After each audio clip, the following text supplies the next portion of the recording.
Yeah. Yeah, so we have some bit of a quorum. Usually, I keep statistics. 17 is the average number. I don't compute the standard deviation, if you know what that is. But usually it's we don't, 12 is a low number. But as I say, people will trickle in on an ongoing basis, so who knows what. So the topics that, I get involved in this just in, meaning stuff that happened since the last time we met. And it's amazing that there is enough stuff that goes on in astronomy that I don't get to the stuff that I should be doing, which is the rest of the universe. I get to do whatever happened yesterday. So or this week or this month. So the things that happened within the last month are the Hubble Space Telescope is not having a good time any longer. It's having a problem. And that's one topic. If I can get to Elon Musk and his supersonic Hyperloop train, that's another thing that's really cool. And a third topic would be Sedna. We have a new planet in the solar system that's making news, Planet 9, not yet. And one more thing, the spaceship that has landed on an asteroid is busy sending back stuff saying, "Excuse me, I need some help." So let's start with that one. The spacecraft is called Hayabusa.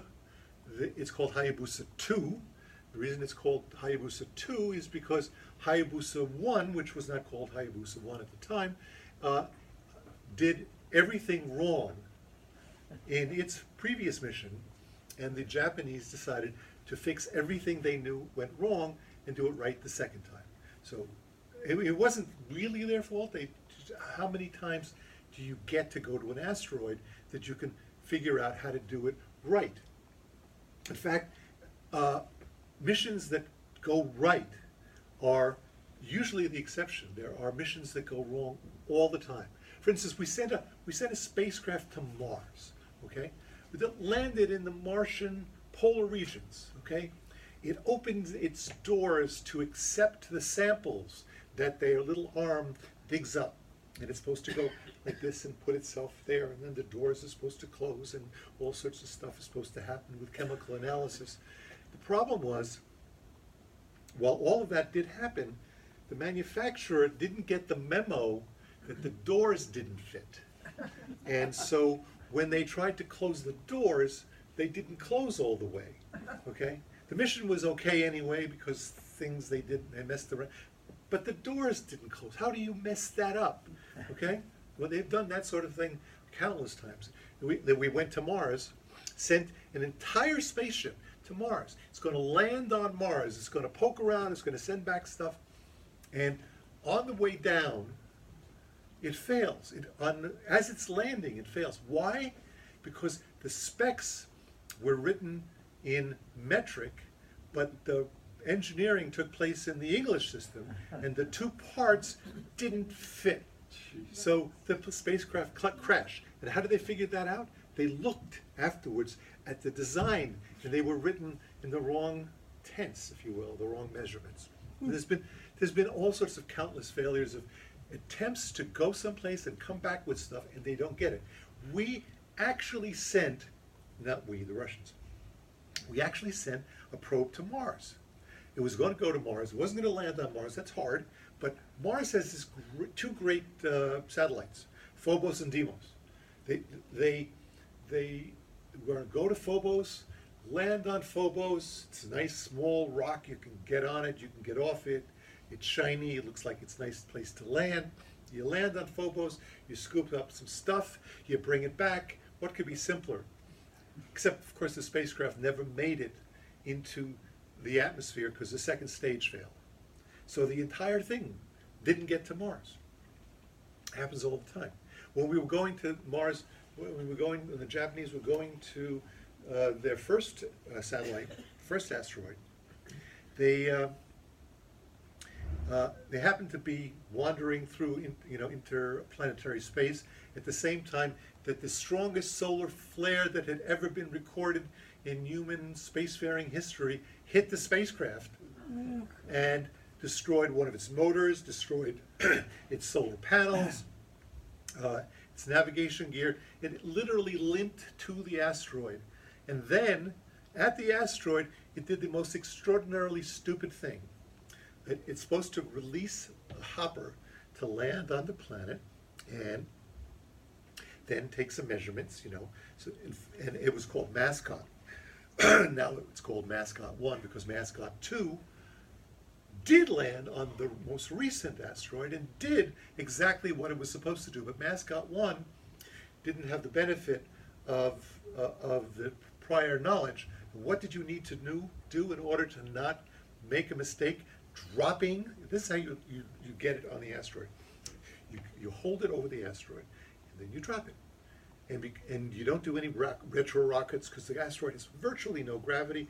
You just drop it, and then you wait, and a couple hours later, it gently falls to the asteroid, and that's how you do it, which is a great idea if you happen to have exact knowledge of where the spacecraft is. But the spacecraft had its own brain. And the spacecraft's brain said, ooh, I'm getting too close to the asteroid. Let me go up. And while it was going up, it got the signal to release the spacecraft, the hopper. And the hopper was released, sure enough, but the hopper was going up at the time, and with enough velocity that it never could be pulled down again to the surface of the asteroid. So it never got there. Then, okay, but that wasn't that. The thing is, this is an asteroid return mission. So what do? They want to return pieces of the asteroid. They have it all figured out.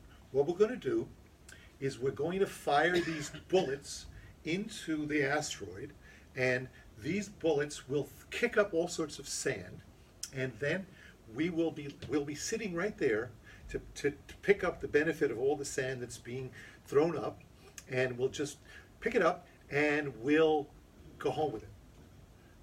Well, the problem is the bullets didn't fire. Okay? I mean, how many mistakes can you make? Well, apparently all of them. And so then the spacecraft turns around, firing on 2 of its 4 rocket engines.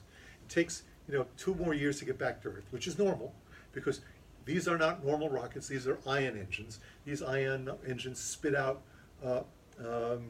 ions.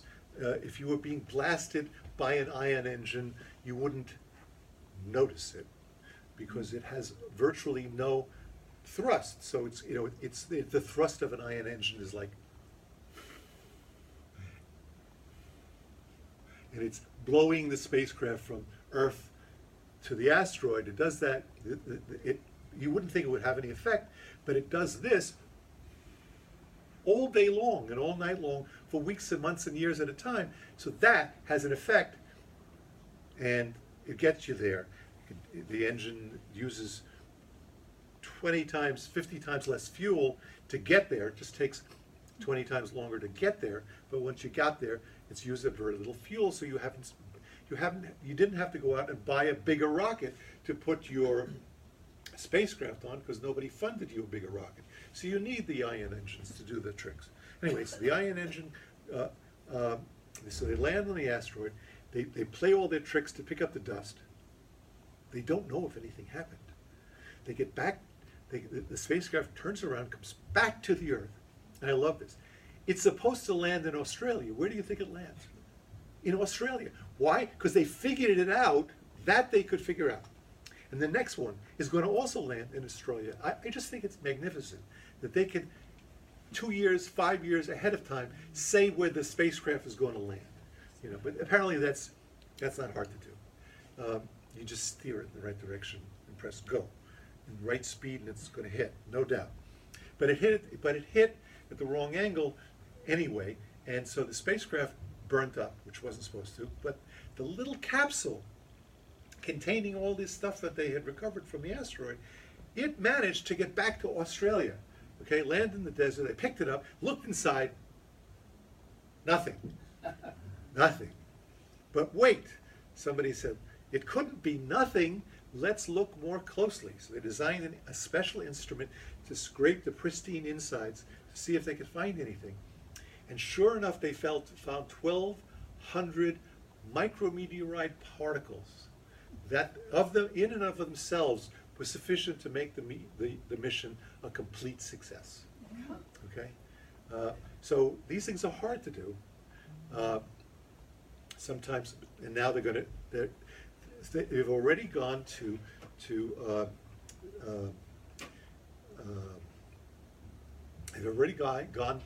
the name of their asteroid is Ryugu, and let me show you images and videos from the surface, and we're going to see whether my little camera device works at all. So, so first of all, I'm going to press play, and we'll see what happens. So these are pictures taken from the surface of the asteroid by one of the hoppers that landed, and this is a picture taken from the surface of the asteroid. I would point out that there's something to be noted in this picture that isn't immediately obvious, which is that I need to turn the camera to do that, and I'm going to experiment with my ability to turn a camera remotely. So stand with me as I make the effort.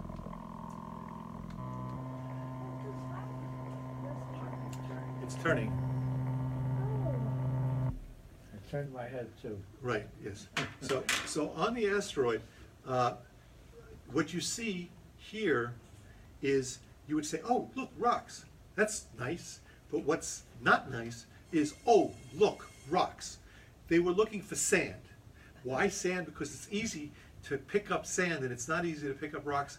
And furthermore, if you land in the middle of rocks, the rocks in your land, they're going to lower this giant spacecraft. It's big, it's bigger than this, but it's not much bigger than. They're going to land this giant spacecraft with 6-foot solar panels on the ground, and they hope not to bust it when it comes down, because there's no air. But if it hits a rock, it could bust the solar panel and everything can go wrong. So you don't want to land in rocks. You don't want to land in rocks. You want to land in places which are flat. Okay, this is rocky. This, by the way, is a movie that you're seeing taken by one of the landers, and you can see this is going from one part of the day to the other part of the day. So the sun is moving in the sky as the lander is staying stationary. Let's see. So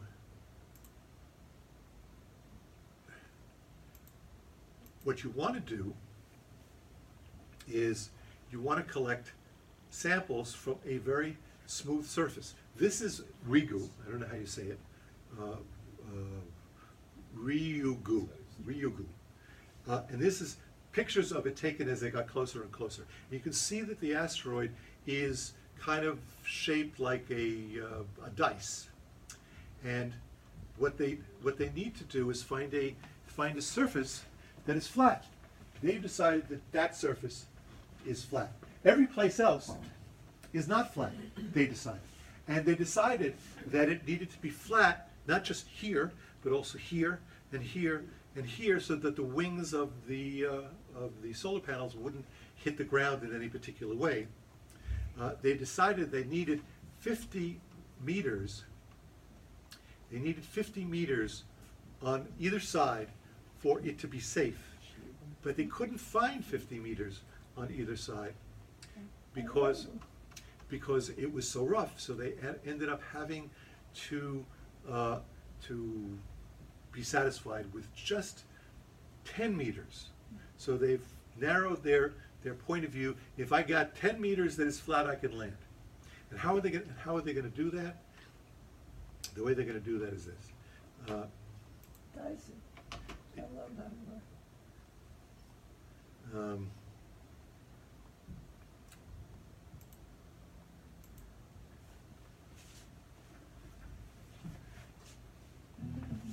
So that, oh, right there.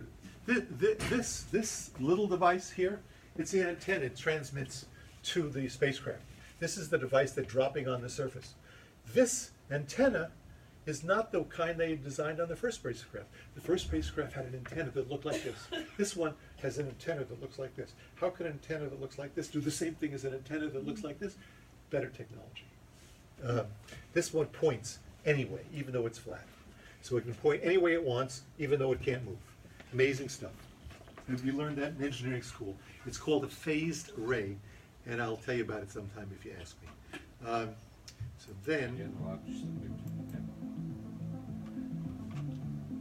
so this is it on the ground, animation, and this is how it moves. It uses its little arm, and the arm goes, and the thing changes position, and it moves across the surface. And this, while this is a picture of what would happen, this is actually a picture of what did happen. So this thing did land on that asteroid and did those things for 16 hours and beamed the stuff back to the Earth. So now we have those pictures which you just saw, and now they're showing now how the spacecraft Hayabusa 2 beams its signal back to Japan and also back to Germany.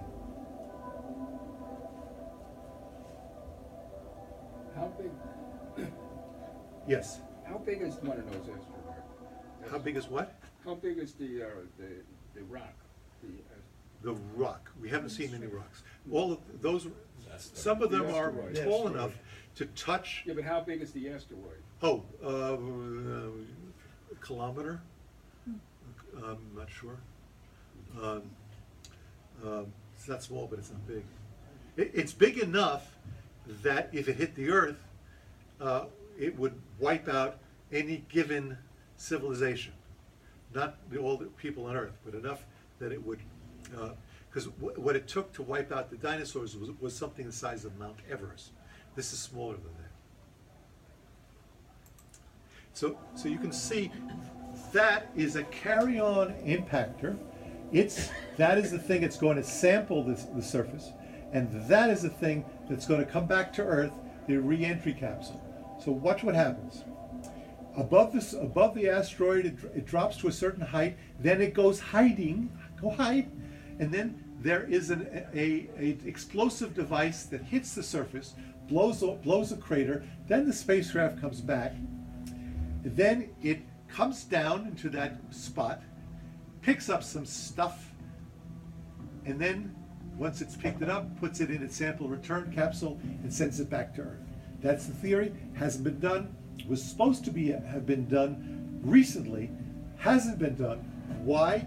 Because they couldn't find a place to land. And this is it coming back to the Earth. Again, it takes a long time to get back, a year and a half or so, to get back to Earth. And finally, in 2020, it releases the capsule that has a heat shield, and with the collected soil samples, and here it comes. It's going to land, and we're going to pick it up. 2020, not bad.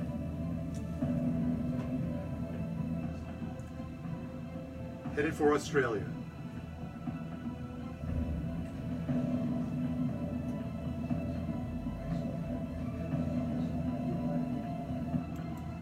So that's that. Well, that's not complete. The one just landed. It just landed. I mean, it didn't just land.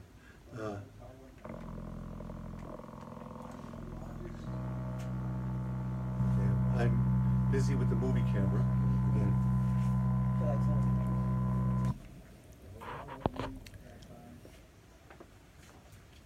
Okay, so that's going to happen in the next few months. It was going to happen sooner, but they couldn't find a landing spot, as I said. We have some noise in the back. Closing stuff. Okay. The next thing is, I think this is a lot of fun, an awful lot of fun. There is if you know, Elon Musk is a crazy person, a really wonderful crazy person, and he has any number of crazy ideas, which we all hope will work. But one of his most recent crazy ideas is something called a Hyperloop. Let me see if I can write that on the board. Hyperloop. Or maybe just loop. And what is it that he's trying to do with this? He wants to send people between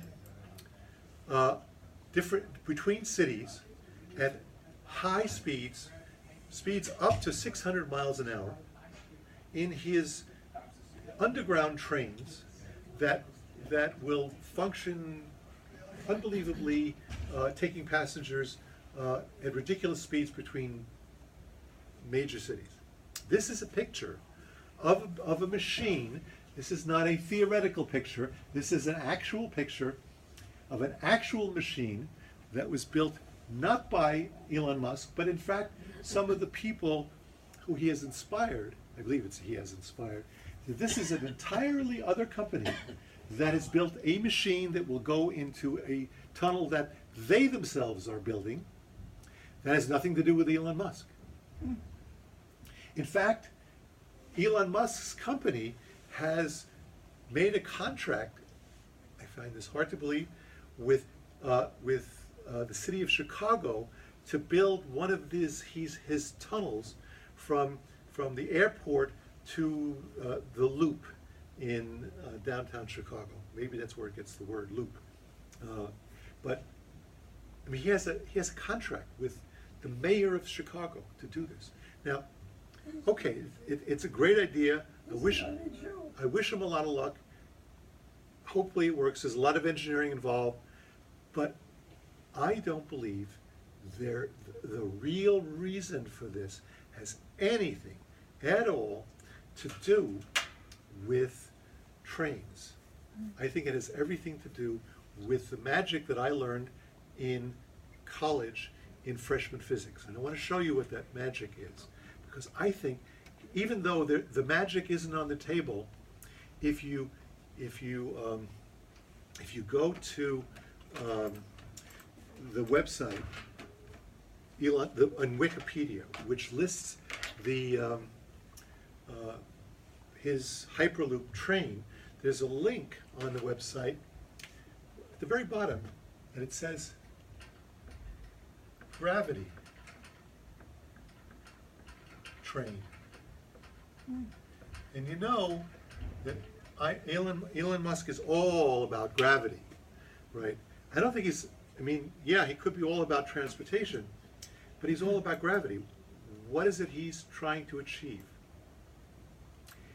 He is going to get you from A to B, but I think he's not telling you that the way he wants you to get from A to B has nothing to do with this train that he's playing with, and everything to do with a very unknown piece of physics, which I'm going to show you right now. So I have to open a spreadsheet.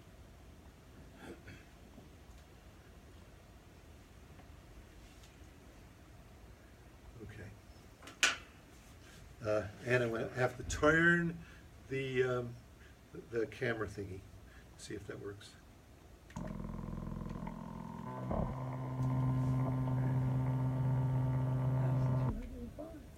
Okay. On the screen here, I have a couple of numbers that are interesting. The number that's interesting on the screen, I made this spreadsheet up, okay? But only I can understand what it does. Okay. One of the things that it tells you is that the speed of a spacecraft circling the Earth is 17,683 miles per hour at an altitude of 4 kilometers, because this number is going to change. Okay, so really at the ground, that's how That's the speed of that spacecraft around the Earth. And how long does it take to go around? Well, it takes 84.5 minutes to go around the Earth once. That's how long a spacecraft takes to go around the Earth. You've known this, well, on some level all your lives. But this one you didn't know. If you dug a hole through the center of the Earth, which isn't possible because it's liquid down there, and there's all sorts of reasons why you can't do that. I think the deepest they've ever dug was like 7 miles. Really, it gets hard. But if you dug all the way through the center of the Earth, you know, and you dropped an object through at the top, it would go all the way through the center of the Earth, picking up speed as it went, till it got to maximum speed at the exact center of the Earth, and then it would slow down as it went out the other side of the hole. And guess how long it takes to do that? 84.5 minutes. Really? It takes the same length of time for a rocket to go around the Earth as it takes for a rocket to go through the Earth. Well, that's crazy. Does that have to do with gravity? It has everything to do with gravity. This is, you sit there with, you give either high school seniors or college freshmen very little information, and you tell them to come up with the answer. And a college freshman can give you this answer on a test, never having met the question before. It's an easy thing, and the answer is simply gravity. But it's harder to do. It's much harder to do than figuring out an orbit, because that's easy. Doing the thing through the middle of the Earth, that's hard. Same number. I can explain that, okay? I can explain why it's the same number, all right? Let's do that. There's one more thing I need to tell you, which is that, oops.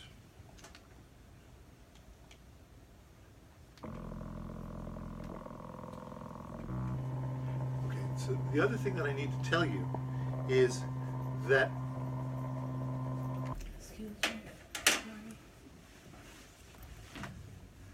the other thing I need to tell you is this.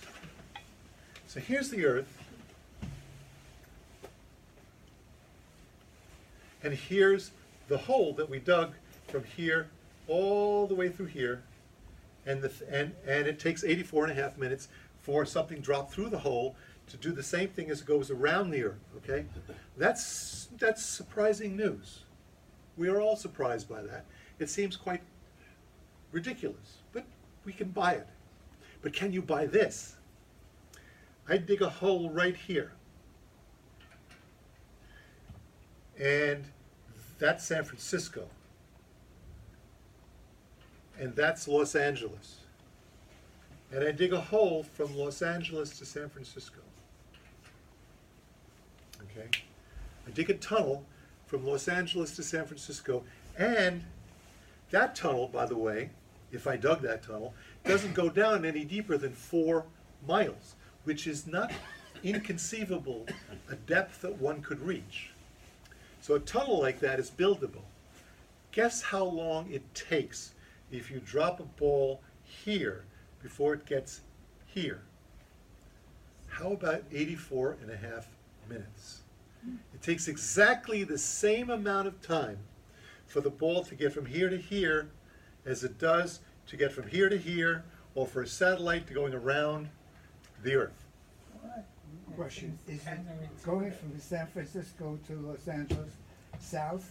It doesn't make any difference. It's going down and then up. Down and up? It goes down the slope Would and it then be up the slope. Same from Los Angeles to San Francisco? Yes, same. It has nothing to do with south or north. It has everything to do with down towards the center of the Earth and then up away from the center of the Earth on this slight, because here it's going down closer to the center of the Earth, and then it's going back away from the center of the Earth. So down towards the center of the Earth, then away from the center of the Earth. Same thing that when it happened here, down to the center of the Earth, away from the center of the Earth. 84 minutes, 84 minutes, 84 minutes, okay? What? Well, I'm not going to be able to explain to you why this. That's hard. But I will explain to you right now why this, okay? So if you like the explanation of why this, you might be able to buy why that. I have done that calculation on this spreadsheet, and that spreadsheet, well, it's at bottom, it's lower down on the spreadsheet. But basically, see those two numbers, 84.45 and 84.38?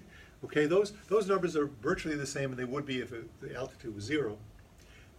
That, I did the calculation there, so it works, yes. Is it just LA to San Francisco or any segment? Any segment whatsoever. The LA to San Francisco is the one I picked because Elon Musk mentioned it, and so I wanted to see in that distance how far down would the hole be, because I wanted to see if it was engineeringly possible, and it is. So I maintain that the reason that he is saying this has everything to do with this fantasy of doing something completely without any energy whatsoever. This can be done if you can imagine a frictionless surface. This can be done without any energy. This is the most energy efficient form of transportation you can possibly imagine. It's also in an engineering way impossible because of friction. Yes? Is that the maximum speed that the rocket is going around the Earth at 17,000? Can that rocket speed be increased? It can be decreased. But It can't be increased because that's the closer you get to the surface of the Earth, the faster it goes, and then you hit the Earth. I follow you. So if you go further out, it goes slower. Further out, it goes slower. By the time you get to the Moon, which is also going around the Earth, it takes a month to go around. Oh, okay. Right? A month to go around. So, and by the way, the spreadsheet, which I'm not going to emphasize at this moment, is designed to answer those questions. And if you come up afterwards, I can literally press the button to show you if it was the Moon, how fast it's going. How far from the Earth is the rocket in height? Well, the rocket that I was talking about, how far away is the rocket in height? The rocket that I was talking about was orbiting 4 miles above the surface, which means it doesn't work. Okay, but the same spreadsheet is designed for me to tell you the answer to that question. I can make it at 400 miles up.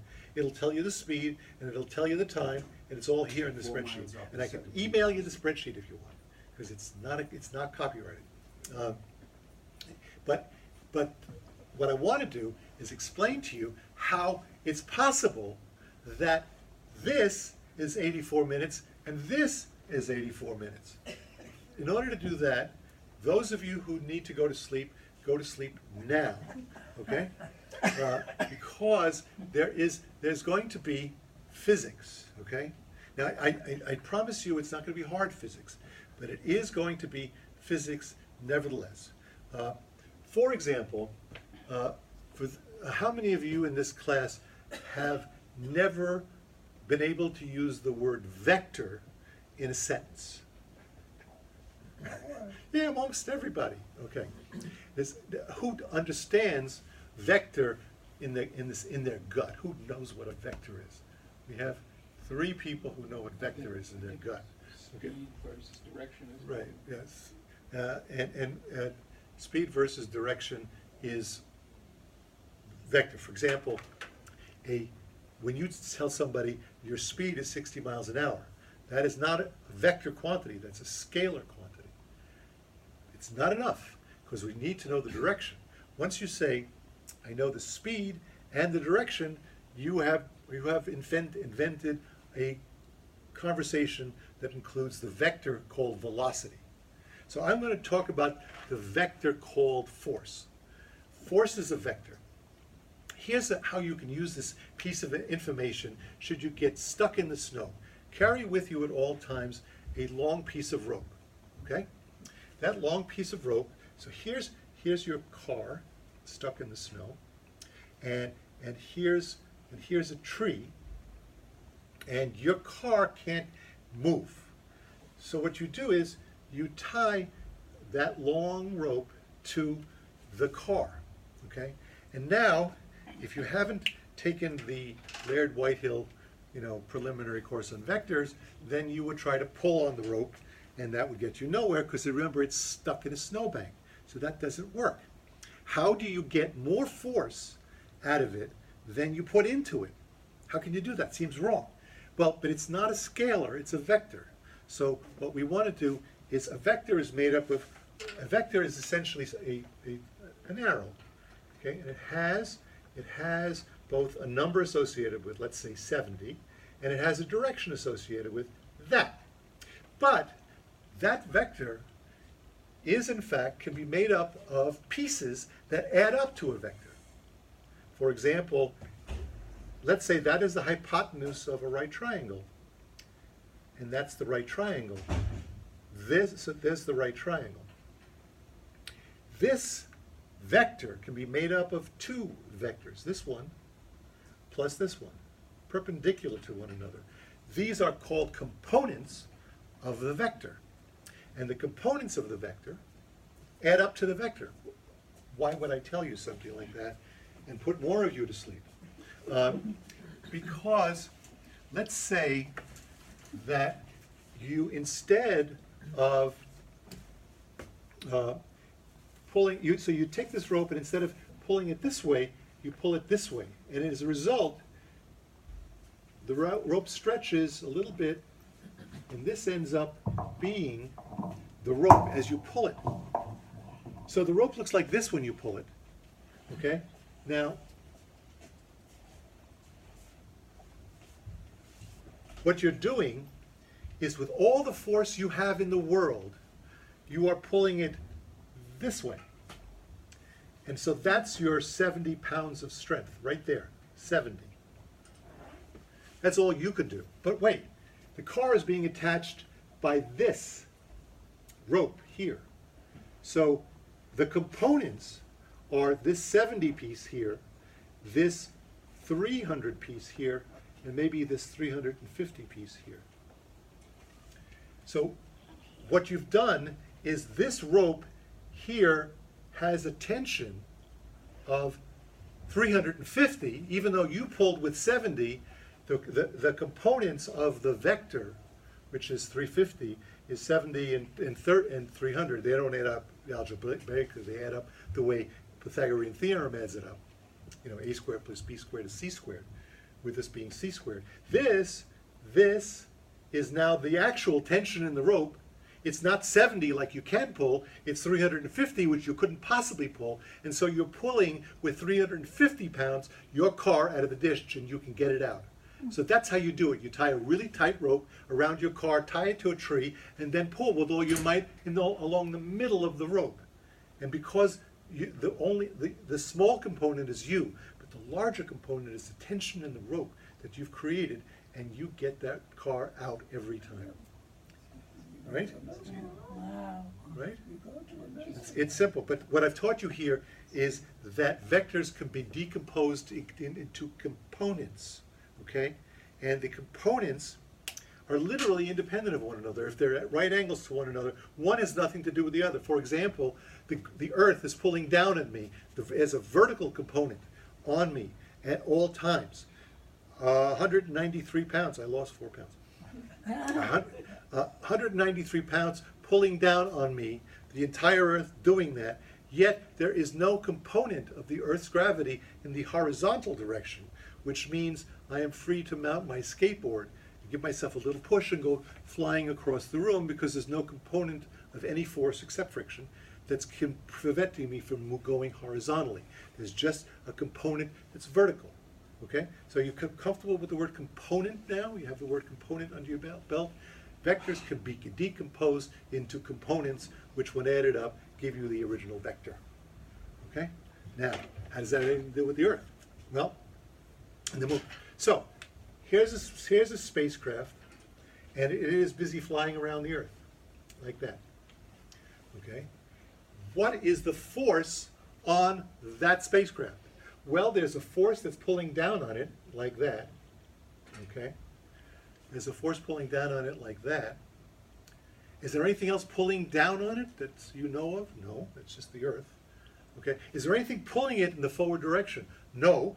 If you think so, you have to go back to school and argue with Galileo, because Galileo thought that in order for something to be going in the same direction, at the same speed, you had to keep pushing it, okay? I mean, he got it entirely wrong for 2,000 years. People thought you had to keep pushing things in order for them to go, because nobody ever noticed friction, so that's why it made some degree of sense. Newton came along and he said, you know, an object in motion continues in motion in the same direction unless acted upon by an external force. There's no force in this direction, so it goes without a doubt in that direction, and it's being pulled down. So if it's being pulled down, what happens? Well, it falls. So it falls because it's being pulled. So by the time it gets to here, it's fallen a little bit to here. But the Earth has also fallen away from it by exactly the same amount. So although it fell towards the center of the Earth, the surface of the Earth flew away from it, and so it didn't get any closer to the surface of the Earth. So as it goes around, keeps falling around the Earth all the time. Okay? Now, so that's how something goes in orbit. I've mentioned this in the class many times. Those of you who have been awake would know that this has already been discussed countless times. However, what I did not mention is this. I never broke this into components. So I'm asking now, what is the component of the force on this object here in the downward direction, in this direction? I'm going to ask the question, what is the component of the force in this direction? And I'm going to keep asking that question as the spacecraft goes around the Earth. By the time it gets to here, halfway down, halfway across the Earth, what is the component of the Earth's gravity in this direction? There's the gravity, it's here. What is the component of this vector in this direction? And the answer is none. There's no component of this vector, which is gravity, in this direction. So it's exactly as if you dropped it through a little hole. You drop it here, the component of gravity is pulling you straight down, but by the time you get to here, there's no gravity pulling you down. Same thing that happened to the spacecraft happened to this. It's been falling down, the spacecraft has been falling down. When it gets to here, there's no component pulling this way. And so, of course, it takes exactly the same amount of time. If you just look at the components, the component of gravity that's affecting the ball going through here is exactly the same as the component of gravity going this way around. So, of course, if you didn't know anything about mathematics whatsoever, and by the way, we have 1, 2, 3, 4, 5 people sleeping. We would be able to figure this out, that it takes the same amount of time for it to go through the hole as it does to go around the hole, go around the planet. I think this is terribly interesting, and when I tell you that it takes 84 minutes to also go from here to here, using a little bit more difficult conversation that would put you all to sleep, because there is calculus involved. Then I would say, that's what Elon Musk is thinking. The fact that he has an entirely other plan involving vacuums and magnetic levitating devices and fans and all sorts of other things that make this thing work, because it doesn't work. You can't really do this, okay? Because there's no such thing as a perfect vacuum, and there's no such thing as a perfect frictionless surface, so this can't work. But I know, because he's a space guy, and he's an engineer. I know he knows this, and I know that the reason he came up with this in the first place, and why he mentions Los Angeles to San Francisco, is because theoretically this works. So he may not be saying it, and when you go on the website about Hyperloop, literally at the very bottom, without any coaxing, it says gravity train. And gravity train is what this thing is from San Francisco to Los Angeles. Yes? This, I'm not sure, does this have anything to do with sines and cosines? It has everything to do with science and cosines. Because I sort of remember this from 100 years ago in high school. Look, see, these are my calculations at the bottom of the screen. You can see, I took a picture of my calculations. okay? And you see right there is a sine and a cosine, right there, okay? Of course there's sines and cosines, right? Explain sines and cosines? Look it No, up, don't bother. look it up. Anytime you want, after the class. So the question is, how is he gonna engineer that tube Right. between San Francisco and Los Angeles Right, to be frictionless right, and, I guess, a vacuum of some right, kind? okay, right, That combination Right. is gonna move that thing Right. down there. right. So he's not gonna do either of those things. So what So he's not gonna make it frictionless. What he's gonna do is he's gonna create a cushion of air. First of all, he's not gonna make it in a vacuum, because vacuums are hard to do, and if you make a really good vacuum, they're really susceptible to being punctured. Yeah. So you don't wanna make a great vacuum, you wanna make a pretty good vacuum. Okay. Okay, and then with the pretty good vacuum that you've got, you can use the pretty good vacuum to build up a layer of air underneath your the floor of the tube where the thing is sitting. It's, first of all, it sits initially. It'll sit being elevated on magnetically levitated device. Okay. But after you get it levitated and you get it moving, there's enough air being shoved under your underbelly to hold it up. You still may have to use fans to suck air from the front and throw it out the back, although in some designs you don't need the fans to do that. Some designs can be done without it. There's a certain size. The thing is, look at this. This is why I make fun of Elon Musk, and truly he doesn't need any extra help from me. But look at this. I'm going to turn the camera to do that.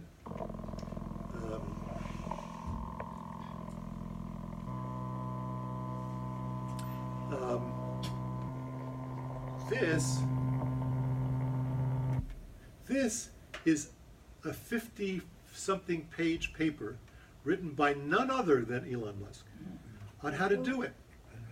Okay, so he's not just sending in his engineering team to do this. This is his own crazy idea, right there, his own words, but the thing is, it's not signed. So one of the things he says at the beginning that I know it's real is he uses the word I. Nobody uses the word I in a scientific paper. I'm looking for it. I can't find it immediately. Nobody uses the word I I would like to thank my excellent compadres at both companies for their help in putting this together. He wrote it. He wrote it. And this is, of course, just an initial foray into the idea of it. And I checked. There's nowhere in here that the word gravity train appears. Neither does the word gravity appear.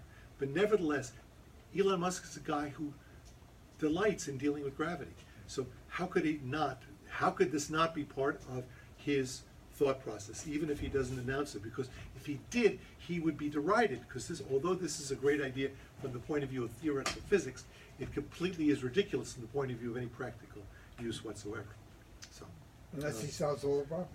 yeah, but it's a good idea. Yeah. It's a good idea. Build a tunnel that's very deep, and then send things through it as fast as you can, using all the technology at your disposal, and don't build something on the surface. So I don't know what the practicality is. Oh, but the reason why this is being mentioned now is because there's a date, December 10th. He actually put a date on it. December 10th, members of the public will be offered a ride in a 2-mile stretch of tunnel that he built. So the press, in less than about a month and a half from now, will be invited to ride in this thing. So he has a 2-mile segment. He has a built 2-mile that he built. That works. That works. That will work on December 10th. Will work. Right. So I mean, he's not just old. He's not. He puts his money where his mouth is. Yes. Clearly. Yes. Well, that's extraordinary. Is that the same principle as the trains that ride on air? The trains that ride on air, usually they're maglev, which means magnetically levitated, because what you do is, you know how magnets repel each other if they're north and south pole? So what you can do is you can do that electronically, and so you can get something that's resting on the magnet. You can reverse the polarity of the two magnets electromagnetically. This becomes north and this becomes north, and suddenly they repel. And now it's riding on a cushion of air, but it's riding on a cushion of magnetism. And you can do that, and you keep the two from touching one another all the way along the track. And that's how high-speed trains are done, generally, with that sort of technology, maglev technology. Yes? I forgot what you said. On December 10th, that tunnel is in Chicago or California? California. Oh, California, California. not Chicago. Not Chicago, no. I don't know about this Chicago project. The Chicago news announcement was made in June, and as we all know, since June, he smoked pot. He paid a $20 million fine, and who knows what is next, you know. So we don't know when it comes to him. But he is our hero. At least he's mine, because he keeps science fiction alive. And the idea that he can do any of this is real. I came late, I'm sorry. Musk, Who is Elon Musk. Elon Musk. Elon Musk, yes. Why did he pay $20 million fines? I think he said Right. something. Anybody? Anybody? He misrepresented the backing he had for a venture Right, that was not exactly kosher. right, He was buying back. The SEC fined him Yeah. for misrepresenting right, some kind of stock sale right, without proper financing. right. They fined him. They fined him, and he's paying the fine. And he lost his job as president of his company, but he's chief CEO, but not CEO. president. Right. Yeah. What did you have? Same thing? Same thing? He sent a tweet out that he's going private to a certain price. That's right. And also short sellers, of course, lost millions at this moment because they thought it's going to happen. Right, But so, he didn't have the buyer. so essentially he lied to the general public about the state of his company. Right. And certain And people the made FCC money, fined. certain people lost money, and as a result, the FCC thought that was not a good thing to do. Right. Right. How much money did they find him? $20 million, they fined him $20 million. Which is a peanuts for a guy. Well, I don't know how much of a peanuts it is. The guy is a millionaire. Is he a billionaire? I think he's a billionaire. He was sort of a billionaire. You know who's a billionaire? Jeff Bezos is a billionaire. Bezos. Jeff Bezos wants to do something, Right. and he throws $1 billion here, $1 billion there. Yeah, It's he's chicken the feed. richest man When in the when world. Elon Musk does That's it, another story. it's another story. He could easily lose his fortune if he bets wrong a couple of times. Yeah. Oh, yeah? So is that it in terms of the Hyperloop? I just want to, I guess a few minutes left. I just wanted to mention one other thing that happened this week, which is about the Hubble. Poor old Hubble. Hubble, you know, has been around for 30 years. It has done amazing things. In its 30 years, it's getting old, and some of its grandchildren are doing better jobs than it is. You see, when Hubble was invented, you needed to get above the Earth's atmosphere in order to not have the atmosphere shake and move the image around in the sky, so that, you know, because you want to point it at one thing, and if the image is moving because of the Earth's atmosphere moves, and so it takes the image with it, kind of thing, with refraction and reflection, you know, you definitely have to be above the atmosphere to take that steady picture. If you want to give a long exposure, you have to have something that's above the atmosphere. But since Hubble went up, there have been telescopes that have been created and invented and are currently in steady operation, which don't care. And the reason they don't care is because they have the ability to look in one place, and when the sky shifts because of the movement of the air, this telescope itself moves its mirror and looks back and forth. It literally changes where it's looking 500 times per second to keep looking at the same thing in the sky. All right? So that sort of telescope now exists, and every telescope that's made these days is made to that specification. It's called adaptive optics. Hubble doesn't need it because it's up there above the sky, but what it needs to do is to point in the same direction all the time. And if it can't do that, then it might as well be put to sleep, which is currently the state in which the Hubble is in. It's been put to sleep. And the reason it's been put to sleep is because it's gyroscopes. It has a number of different pointing mechanisms, but the main one is the gyroscopes. The gyroscopes are used to keep the Hubble pointing in the same direction, no matter what sort of deflection occurs, and there are little deflections. And when you are pointing at something at the other end of the universe, you don't want to suddenly go off center and start going this way. Okay? You need to be pointing at that exact thing. Have you ever noticed how much sky there is in the sky? I mean, really, it's impossible to, what does that mean? How about this? Have you ever looked through a telescope, a pair of binoculars? Somebody hands you a pair of binoculars. They hand you a pair of binoculars, and you put them on, and suddenly you can't see the thing you're looking at. Why? Because the binoculars are focused at a particular small angular, and if you're not pointing exactly at it, you don't see it. And the more expensive the binocular, the bigger the binocular, the harder it is to pick it up, look at it, because the field of view is narrowed. Well, in the Hubble, the field of view is ridiculously narrowed. So narrowed. I remember when you were in school and you learned, you had a protractor and you learned, well, there's 180 degrees from here to here, okay? And then you were told to measure something down to 1 degree, okay? 1 degree. But you know that you can take that 1 degree on that protractor and you can divide that 1 degree into minutes, and 60 of them, into the 1 degree. And then the 60 minutes can be divided into 60 seconds. Each minute can be divided into 60 seconds. And that is called 1 second of arc. And you could then divide that 1 second of arc 1,000 times more than that. And that's how good the Hubble is at pointing at something. So if it goes off a teeny, itty bitty bit, it's no longer pointing at it. So those gyros need to keep that thing pointing in exactly the same direction for hours and sometimes days, and in some cases weeks. Same direction.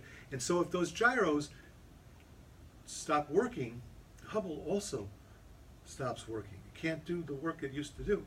It can't take long exposures. It can take short exposures. It can't point where it wants to point because the gyros aren't working. Hubble had 6.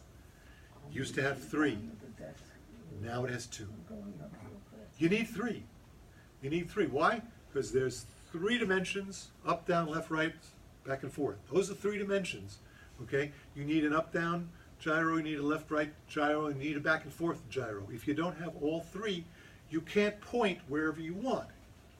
You have to point in some directions, but not in others. The Hubble can't point any longer where it wants to.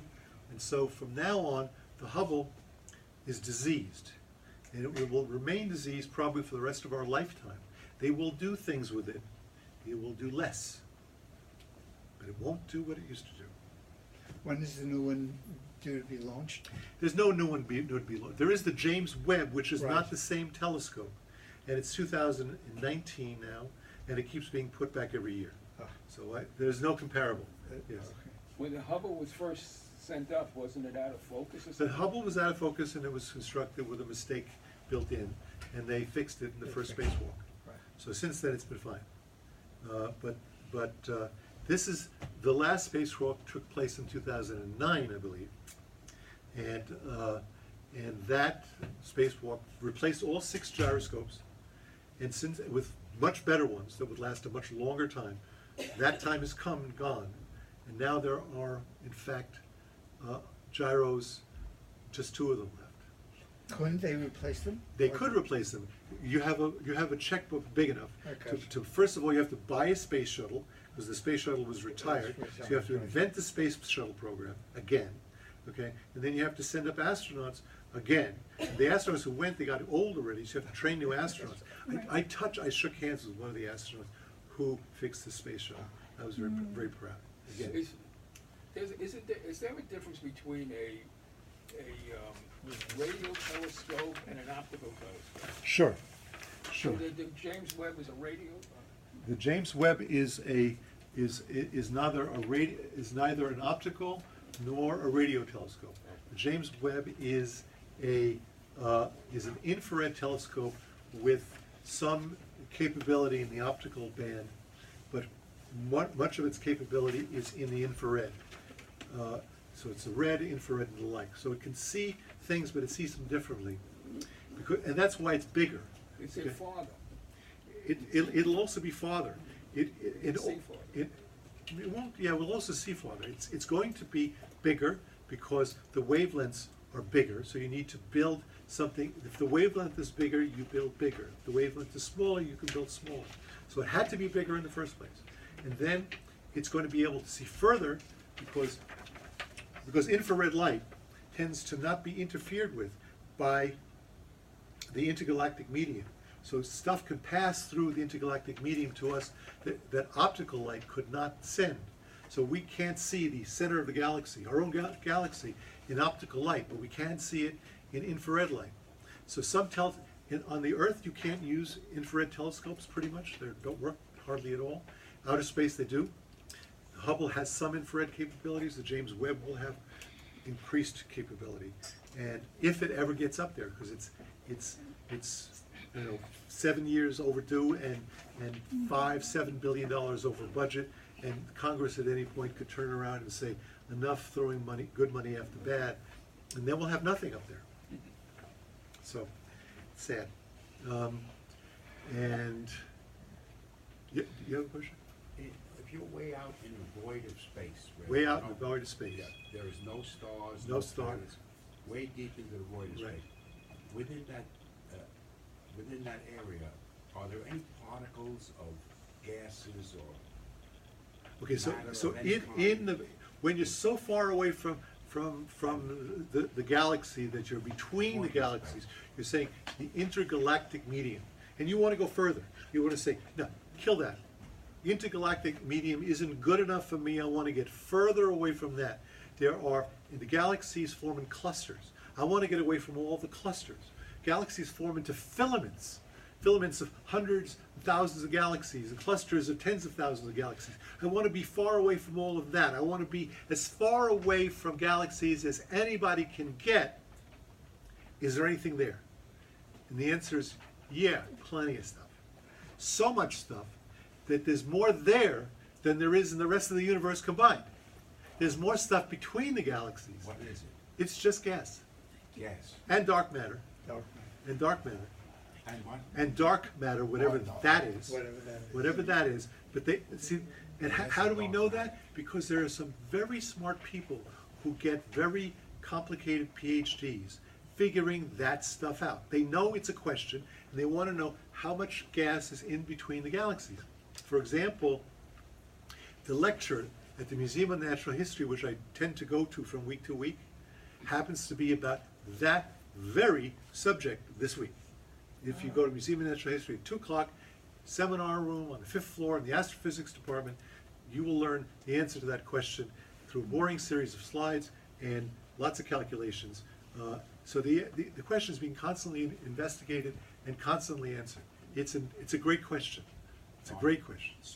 Gas and dark matter. Gas and dark matter, but from your point of view, simply neutral unionized gas that's floating in the vacuum of space, not associated with any galaxy. What would the dark matter be made up of? That's a good question. They named it dark matter because they don't have a clue, no clue. So they called it dark matter. That's the entire extent of their knowledge. Like quarks or something? They don't know nothing. Nothing. You have a good idea? Raise your hand. Everybody else has a good idea. All right? It was a whole. Another hand. I was just reading this week about a new theory other than the Big Bang. A new theory other than the Big Bang. Yes, there are. The Big Bounce. What is that? Well, the Big Bounce is, some people say, okay, maybe it would be terrible to think that the Big Bang was the one-off creation that happened 13.8 billion years ago. Surely something was there before, because people don't like the idea. If you happen to be a Big Bang aficionado, then you happen to also be a person who thinks, if you buy the party line, you also think that time began at the Big Bang, and before the Big Bang, the thing what we call time didn't exist. There are some people who have a little bit of a problem with that, okay, and say no, there has to be another way. So for those people, they've invented the Big Bounce, and the Big Bounce is, well, the Big Bang is something that just keeps happening again and again and again, and that's not unreasonable. It really isn't unreasonable. I mean, I don't know how they can distinguish. The point is, the Big Bang is clearly true on some level, you know, to every level that you want to argue.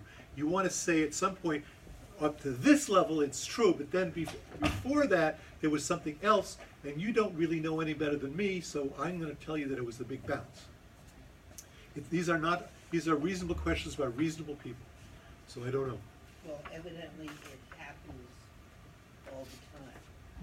Well, if it's a big bounce, if you got one bounce going on, there's no reason for you to stop at one. You might as well carry that out for infinity, and you might as well go back an infinitely far distance in the past, and while you're at it, an infinitely far distance in the future, and that will make a lot of people, including me, very happy. The idea that the universe is, we don't live in a unique time, in a unique space, but we live in a time which is in no way unique, in any form or ever, is a form of the anthropic.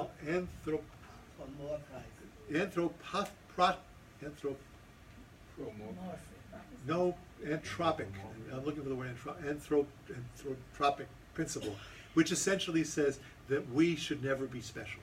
If you come up with any place in time or space in which we turn out to be special, you should throw out that theory and say there's something wrong with that theory because that makes me special.